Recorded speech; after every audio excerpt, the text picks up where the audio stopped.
The Great Gatsby by F. Scott Fitzgerald. Chapter 4. On Sunday morning, while church bells rang in the villages, along shore the world and its mistress returned to Gatsby's house and twinkled hilariously on his lawn. "He's a bootlegger," said the young ladies, moving somewhere between his cocktails and his flowers. One time he killed a man who had found out that he was nephew to von Hindenburg and second cousin to the devil. "Reach me a rose, honey, and pour me a last drop into that there crystal glass." Once I wrote down on the empty spaces of a timetable the names of those who came to Gatsby's house that summer. It is an old timetable now, disintegrating at its folds, and headed, "This schedule in effect July 5th, 1922. But I can still read the gray names, and they will give you a better impression than my generalities of those who accepted Gatsby's hospitality and paid him the subtle tribute of knowing nothing whatever about him. From East Egg, then, came the Chester Beckers and the Leaches, and a man named Bunsen, whom I knew at Yale, and Dr. Webster Kivett, who was drowned last summer up in Maine, and the Hornbeams, and the Willie Voltaires, and a whole clan named Black Buck, who always gathered in a corner and flipped up their noses like goats at whoever came near.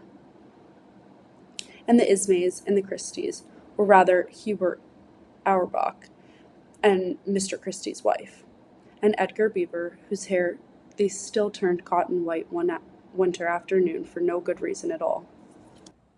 Clarence Envine was from East Egg, as I remembered. He came only once, in white knickerbockers, and had a fight with a bum named Eddie in the garden. From farther out on the island came the Cheadles, and the O.R.P. Schreiders, and the Stonewall Jackson Abrams of Georgia, and the Fishguards and the Ripley Snells. Snell was there 3 days before he went to the penitentiary, so drunk out of the gravel drive that Mrs. Ulysses Sweat's automobile ran over his right hand. The Danceys came too, and S.B. Whitebait, who was well over 60, and Maurice A. Flink, and the Hammerheads, and Beluga, the tobacco importer, and Beluga's girls.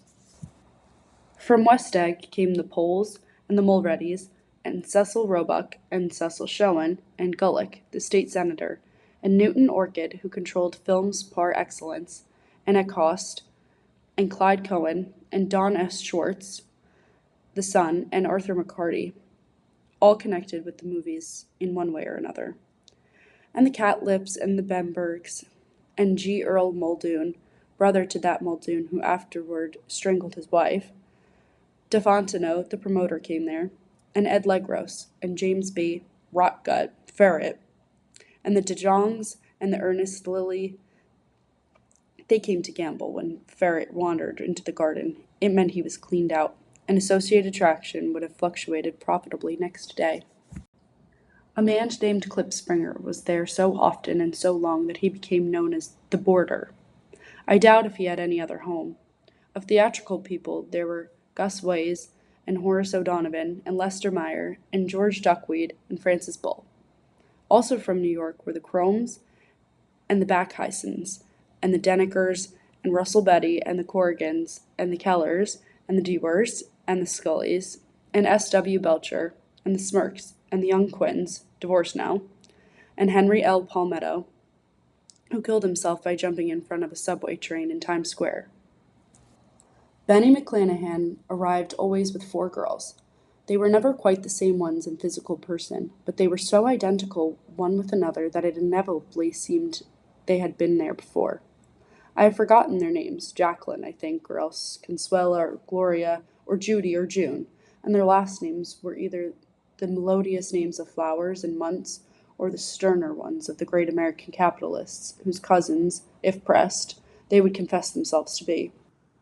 In addition to all these, I can remember that Faustina O'Brien came there at least once, and the Bedecker girls, and young Brewer, who had his nose shot off in the war, and Mr. Albrechtsberger, and Mrs. Hagg, his fiancée, and Ardita Fitzpeters, and Mr. P. Jewett, once head of the American Legion, and Miss Claudia Hip, with a man reputed to her chauffeur, and a prince of something whom we called Duke, and whose name, if I ever knew it, I have forgotten.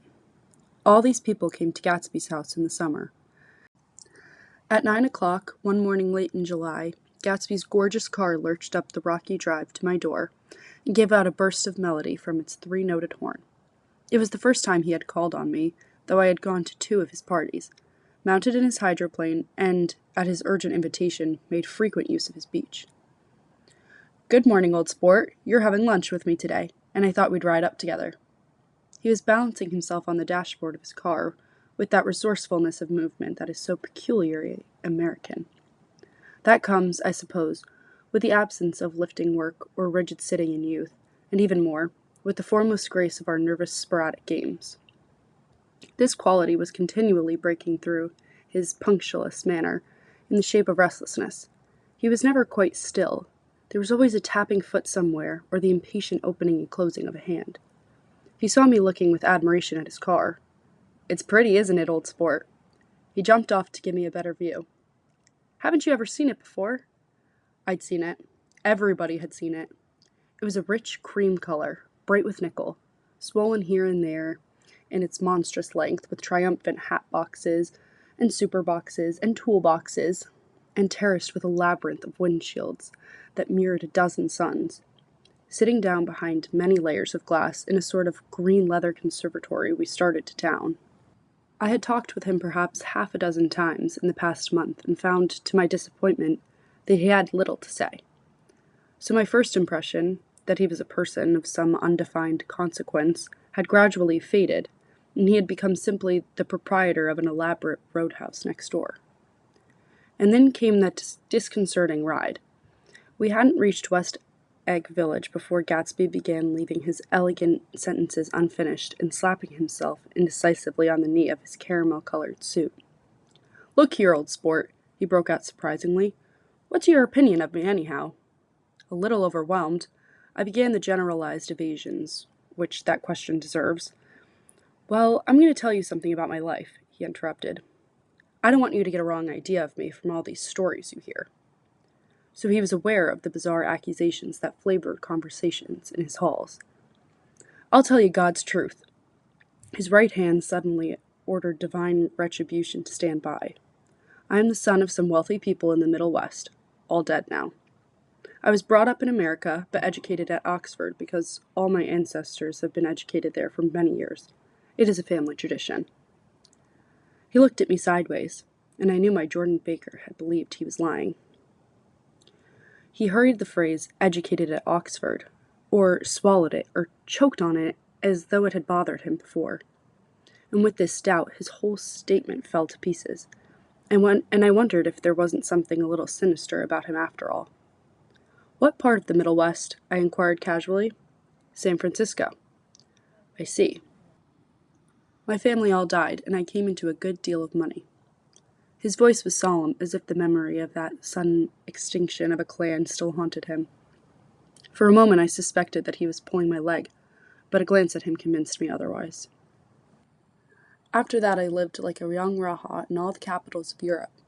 Paris, Venice, Rome, collecting jewels, chiefly rubies, hunting big game, painting a little, things for myself only, and trying to forget something very sad that had happened to me long ago. With an effort I managed to restrain my incredulous laughter. The very phrases were worn so threadbare that they evoked no image except that of a turbaned character leaking sawdust at every pore as he pursued a tiger through the Bois de Boulogne. Then came the war, old sport. It was a great relief, and I tried very hard to die, but I seemed to bear an enchanted life. I accepted a commission at first lieutenant when it began. In the Argonne forest, I took 2 machine-gun detachments so far forward that there was a half-mile gap on either side of us, where the infantry couldn't advance. We stayed there 2 days and 2 nights, 130 men with 16 Lewis guns, and when the infantry came up at last, they found the insignia of 3 German divisions among the piles of dead. I was promoted to be a major, and every Allied government gave me a decoration. Even Montenegro, little Montenegro, down to the Adriatic Sea. Little Montenegro! He lifted up the words and nodded at them with his smile. The smile comprehended Montenegro's troubled history and sympathized with the brave struggles of the Montenegrin people. It appreciated fully the chain of national circumstances which had elicited this tribute for Montenegro's warm little heart. My incredulity was submerged in fascination now. It was like skimming hastily through a dozen magazines. He reached in his pocket, and a piece of metal, slung on a ribbon, fell into my palm. That's the one from Montenegro. To my astonishment, the thing had an authentic look. Ordine di Danilo, ran the circular legend. Montenegro, Nicholas Rex. Turn it. Major J. Gatsby, I read. For valor extraordinary. Here's another thing I always carry. A souvenir of Oxford days. It was taken in Trinity Quad. The man on my left is now the Earl of Dorchester. It was a photograph of half a dozen young men in blazers, loafing in an archway through which were visible a host of spires. There was Gatsby, looking a little, not much, younger, with a cricket bat in his hand. Then it was all true. I saw the skins of tigers flaming in his palace on the Grand Canal. I saw him opening a chest of rubies to ease, with their crimson-lighted depths, the gnawing of his broken heart. I'm going to make a big request of you today, he said, pocketing his souvenirs with satisfaction. So I thought you ought to know something about me. I didn't want you to think I was just some nobody. You see, I usually find myself among strangers because I drift here and there, trying to forget the sad things that happened to me. He hesitated. You'll hear about it this afternoon. At lunch? No, this afternoon. I happened to find out that you're taking Miss Baker to tea. Do you mean you're in love with Miss Baker? No, old sport, I'm not. But Miss Baker was kindly consented to speak to you about this matter. I hadn't the faintest idea what this matter was, but I was more annoyed than interested. I hadn't asked Jordan to tea in order to discuss Mr. J. Gatsby. I was sure the request would be something utterly fantastic, and for a moment I was sorry I'd ever set foot upon his overpopulated lawn. He wouldn't say another word. His correctness grew on him as he neared the city. We passed Port Roosevelt, where there was a glimpse of red-belted, ocean-going ships, and sped along a cobbled slum lined with the dark, undeserted saloons of the faded gilt 1900s. Then the Valley of Ashes opened out on both sides of us, and I had a glimpse of Mrs. Wilson straining at the garage pump with panting vitality as we went by. With fenders spread like wings, we scattered light through half Astoria. Only half.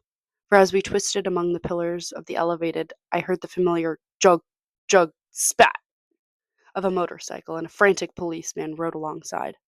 All right, old sport, called Gatsby. We slowed down. Taking a white card from his wallet, he waved it before the man's eyes. Right you are, agreed the policeman, dipping his cap. Know you next time, Mr. Gatsby. Excuse me. What was that? I inquired. The picture of Oxford? I was able to do the commissioner a favor once, and he sends me a Christmas card every year. Over the great bridge, with the sunlight through the girders making a constant flicker upon the moving cars, with the city rising up across the river in white heaps and sugar lumps, all built with a wish out of a non-olfactory money.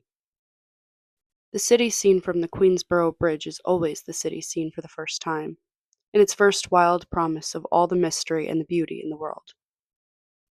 A dead man passed us in a hearse heaped with blooms, followed by two carriages with drawn blinds, and by more cheerful carriages for friends.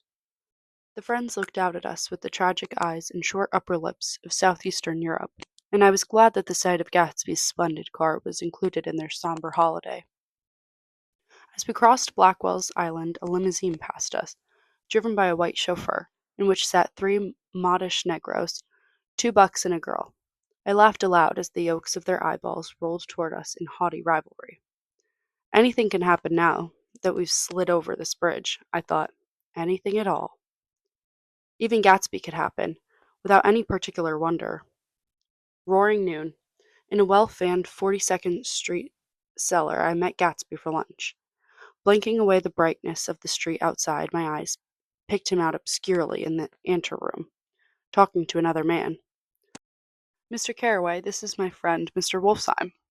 A small, flat-nosed Jew raised his large head and regarded me with 2 fine growths of hair which luxuriated in either nostril. After a moment, I discovered his tiny eyes in the half-darkness. So I took one look at him, said Mr. Wolfsheim, shaking my hand earnestly. And what do you think I did? What? I inquired politely. But evidently he was not addressing me, for he dropped my hand and covered Gatsby with his expressive nose. I handed the money to Catsbow, and I said, "All right, Catsbow, don't pay him a penny till he shuts his mouth." He shut it then and there. Gatsby took an arm of each of us and moved forward into the restaurant, whereupon Mr. Wolfsheim swallowed a new sentence he was starting and lapsed into a somnambulatory abstraction. "Highballs?" asked the head waiter. "This is a nice restaurant here," said Mr. Wolfsheim, looking at the Presbyterian nymphs on the ceiling, "but I like across the street better." "Yes, highballs," agreed Gatsby, and then to Mr. Wolfsheim, "It's too hot over there." "Hot and small, yes," said Mr. Wolfsheim, "but full of memories." "What place is that?" I asked. "The old Metropole." "The old Metropole," brooded Mr. Wolfsheim gloomily, "filled with faces dead and gone, filled with friends gone now forever. I can't forget so long as I live the night they shot Rosie Rosenthal there." It was 6 of us at the table. Rosie had eaten and drunk a lot that evening. When it was almost morning, the waiter came up to him with a funny look and says somebody wants to speak to him outside. "All right," says Rosie, and begins to get up, and I pulled him down in his chair. "Let the bastards come in here if they want you, Rosie. But don't you, so help me, move outside this room." It was 4 o'clock in the morning then, and if we'd have raised the blinds, we'd have seen daylight. "Did he go?" I asked innocently. "Sure he went." Mr. Wolfsheim's nose flashed at me indignantly. "He turned around in the door and says, 'Don't let that waiter take away my coffee.' Then he went out on the sidewalk, and they shot him 3 times in his full belly and drove away. 4 of them were electrocuted," I said, remembering. 5 with Becker. His nostrils turned to me in an interested way. "I understand you're looking for a business connection." The juxtaposition of these 2 remarks was startling. Gatsby answered for me. "Oh no," he exclaimed, "this isn't the man." "No?" Mr. Wolfsheim seemed disappointed. "This is just a friend. I told you we'd talk about that some other time." "I beg your pardon," said Mr. Wolfsheim. "I had a wrong man." A succulent hash arrived, and Mr. Wolfsheim, forgetting the more sentimental atmosphere of the old metropole, began to eat with ferocious delicacy. His eyes, meanwhile, roved very slowly all around the room. He completed the arc by turning to inspect the people directly behind. I think that, except for my presence, he would have taken one short glance beneath our own table. "Look here, old sport," said Gatsby, leaning toward me. "I'm afraid I made you a little angry this morning in the car." There was the smile again, but this time I held out against it. "I don't like mysteries," I answered, "and I don't understand why you won't come out frankly and tell me what you want. Why has it all got to come through Miss Baker?" "Oh, it's nothing underhand," he assured me. "Miss Baker's a great sportswoman, you know, and she'd never do anything that wasn't all right." Suddenly he looked at his watch, jumped up, and hurried from the room, leaving me with Mr. Wolfsheim at the table. "He has to telephone," said Mr. Wolfsheim, following him with his eyes. "Fine fellow, isn't he?" "Handsome to look at, and a perfect gentleman." "Yes. He's an Oxford man." "Oh."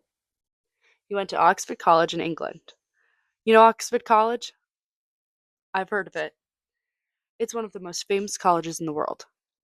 "Have you known Gatsby for a long time?" I inquired. "Several years," he answered in a gratified way. "I made the pleasure of his acquaintance just after the war, but I knew I had discovered a man of fine breeding after I talked with him an hour. I said to myself, 'There's the kind of man you'd like to take home and introduce to your mother and sister.'" He paused. "I see you're looking at my cuff buttons." I hadn't been looking at them, but I did now. They were composed of oddly familiar pieces of ivory. "Finest specimens of human molars," he informed me. "Well!" I inspected them. "That's a very interesting idea." "Yeah." He flipped his sleeves up under his coat. "Yeah, Gatsby's very careful about women. He would never so much as look at a friend's wife." When the subject of his instinctive trust returned to the table and sat down, Mr. Wolfsheim drank his coffee with a jerk and got to his feet. "I've enjoyed my lunch," he said, "and I'm going to run off from you 2 young men before I outstay my welcome." "Don't hurry, Meyer," said Gatsby, without enthusiasm. Mr. Wolfsheim raised his hand in a sort of benediction. "You're very polite, but I belong to another generation," he announced solemnly. You sit here and discuss your sports and your young ladies and your. He supplied an imaginary noun with another wave of his hand. As for me, I am 50 years old, and I won't impose myself on you any longer. As he shook hands and turned away, his tragic nose was trembling. I wondered if I had said something to offend him. He becomes very sentimental sometimes, explained Gatsby. This is one of his sentimental days. He's quite a character around New York, a denizen of Broadway. Who is he, anyhow? An actor? No. A dentist? Meyer Wolfsheim? No, he's a gambler. Gatsby hesitated, then added coolly, he's the man who fixed the World Series back in 1919. Fixed the World Series? I repeated. The idea staggered me. I remembered, of course, that the World Series had been fixed in 1919, but if I had thought of it at all, I would have thought of it as a thing that merely happened, the end of some inevitable chain. It never occurred to me that one man could start to play with the faith of 50 million people, with the single-mindedness of a burglar blowing a safe. How did he happen to do that? I asked after a minute. He just saw the opportunity. Why isn't he in jail? They can't get him, old sport. He's a smart man. I insisted on paying the check. As the waiter brought my change, I caught sight of Tom Buchanan across the crowded room. Come along with me for a minute, I said. I've got to say hello to someone. When he saw us, Tom jumped up and took half a dozen steps in our direction. Where have you been? He demanded eagerly. Daisy's furious because you haven't called up. This is Mr. Gatsby, Mr. Buchanan. They shook hands briefly, and a strange, unfamiliar look of embarrassment came over Gatsby's face. How have you been, anyhow? Demanded Tom of me. How'd you happen to come up this far to eat? I've been having lunch with Mr. Gatsby. I turned toward Mr. Gatsby, but he was no longer there. One October day in 1917, said Jordan Baker that afternoon, sitting up very straight on a straight chair in the tea garden of the Plaza Hotel, I was walking along from one place to another, half on the sidewalks and half on the lawns. I was happier on the lawns because I had on shoes from England with rubber knobs on the soles that bit into the soft ground. I had on a new plaid skirt, also that blew a little in the wind, and whenever this happened, the red, white, and blue banners in front of all of the houses stretched out stiff and said tut tut tut tut tut tut tut in a disapproving way. The largest of the banners and the largest of the lawns belonged to Daisy Fay's house. She was just 18, 2 years older than me, and by far the most popular of all the young girls in Louisville. She dressed in white and had a little white roadster, and all day long the telephone rang in her house, and excited young officers from Camp Taylor demanded the privilege of monopolizing her that night. Anyways, for an hour. When I came opposite her house that morning, her white roadster was beside the curb, and she was sitting in it with a lieutenant I had never seen before. They were so engrossed in each other that she didn't see me until I was 5 feet away. Hello, Jordan, she called unexpectedly. Please come here. I was flattered that she wanted to speak to me. Because of all the older girls, I admired her most. She asked if I was going to the Red Cross and make bandages. I was. Well, then, would I tell them that she couldn't come that day? The officer looked at Daisy while she was speaking, in a way that every young girl wants to be looked at sometime, and because it seemed romantic to me, I've remembered the incident ever since. His name was Jay Gatsby, and I didn't lay eyes on him again for over 4 years. Even after I'd met him on Long Island, I didn't realize it was the same man. That was 1917. By the next year, I had a few beaux myself, and I began to play in tournaments, so I didn't see Daisy very often. She went with a slightly older crowd, when she went with anyone at all. Wild rumors were circulating about her, how her mother had found her packing her bag one winter night to go to New York and say goodbye to a soldier who was going overseas. She was effectually prevented, but she wasn't on speaking terms with her family for several weeks. After that, she didn't play around with the soldiers anymore, but only after a few flat-footed, short-sighted young men in town who couldn't get into the army at all. By the next autumn, she was gay again, gay as ever. She had a debut after the armistice, and in February she was presumably engaged to a man from New Orleans. In June, she married Tom Buchanan of Chicago, with more pomp and circumstance than Louisville ever knew before. He came down with 100 people in 4 private cars and hired a whole floor of the Sealback Hotel. And the day before the wedding, he gave her a string of pearls valued at $350,000. I was bridesmaid. I came into her room half an hour before the bridal dinner and found her lying on her bed, as lovely as the June night in her flowered dress, and as drunk as a monkey. She had a bottle of Sauterne in one hand and a letter in the other. "Gratulate me," she muttered. "Never had a drink before, but oh, how I do enjoy it." "What's the matter, Daisy?" I was scared, I can tell you. I'd never seen a girl like that before. "Here, dears." She groped around in a wastebasket she had with her on the bed and pulled out the string of pearls. "Take 'em downstairs and give 'em back to whoever they belong to. Tell 'em all Daisy's changed her mind. Say Daisy's changed her mind." She began to cry. She cried and cried. I rushed out and found her mother's maid, and we locked the door and got her into a cold bath. She wouldn't let go of the letter. She took it into the tub with her and squeezed it up into a wet ball, and only let me leave it in the soap dish when she saw that it was coming to pieces like snow. But she didn't say another word. We gave her spirits of ammonia and put ice on her forehead and hooked her back into her dress, and half an hour later, when we walked out of the room, the pearls were around her neck and the incident was over. Next day at 5 o'clock she married Tom Buchanan, without so much as a shiver, and started off on a 3-month trip to the South Seas. I saw them in Santa Barbara when they came back, and I thought I'd never seen a girl so mad about her husband. If he left the room for a minute, she'd look around uneasily and say, "Where's Tom gone?" and wear the most abstracted expression until she saw him coming in the door. She used to sit on the sand with her head in her lap by the hour, rubbing her fingers over his eyes and looking at him with unfathomable delight. It was touching to see them together. It made you laugh in a hushed, fascinated way. That was in August. A week after I left Santa Barbara, Tom ran into a wagon on the Ventura Road one night and ripped a front wheel off his car. The girl who was with him got into the papers too, because her arm was broken. She was one of the chambermaids in the Santa Barbara hotel. Next April, Daisy had her little girl, and they went to France for a year. I saw them one spring in Cannes, and later in Deauville, and then they came back to Chicago to settle down. Daisy was popular in Chicago, as you know. They moved with a fast crowd, all of them young and rich and wild, but she came out with an absolutely perfect reputation. Perhaps because she doesn't drink. It's a great advantage not to drink among hard-drinking people. You can hold your tongue, and moreover, you can time any irregularity of your own so that everybody else is so blind that they don't see or care.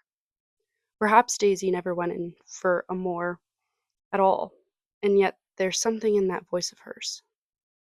Well, about 6 weeks ago, she heard the name Gatsby for the first time in years. It was when I asked you, do you remember, if you knew Gatsby in West Egg.